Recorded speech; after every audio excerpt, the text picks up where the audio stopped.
Starting off this morning in the studio, going through some comments on YouTube, I've been noticing something, and I want to share it kind of just for the documentary process and just life. I've been noticing more and more with the songs that I release, people are connecting more and more, being like, wow, it's like, for example, All My Life, people are like, man, this is like one of the best songs you've ever written, or the best song you've ever written, or my favorite song of yours, or wow, you really captured this feeling really well. And then going back to even like, say, for example, the Christmas song that I wrote this year that I can't remember the name of.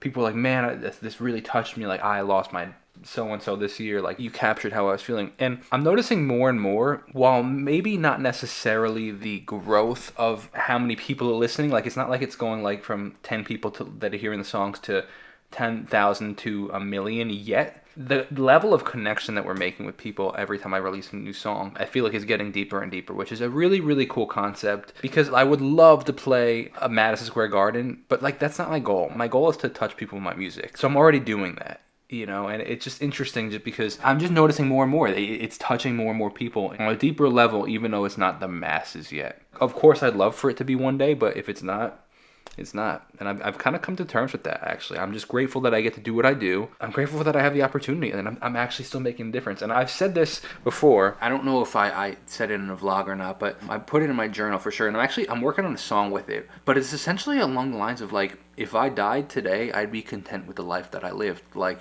I definitely don't want to die today or tomorrow or anytime soon, but in the sense that it's like I set out to make a difference in my music, and I feel like I have. And of course I want to make more of a difference, and of course I'd love to see on the radio or playing Madison Square Garden or Wembley or these huge places, but like everything else to some degree I feel like is just icing on the cake, because I feel like I have made a difference, and I'm really happy with that, and that's what I set out to do. So if anything else that comes after this is really just an extra blessing. So it's a really cool place to be like, I feel like I've made a difference, and I'm happy with the life I live. I'm only 28 years old. That means that like I want to go in the rest of my life with like this, like, hey, everything else is just icing on the cake. It's a weird thought, but it's kind of how I've been feeling it. Very grateful lately.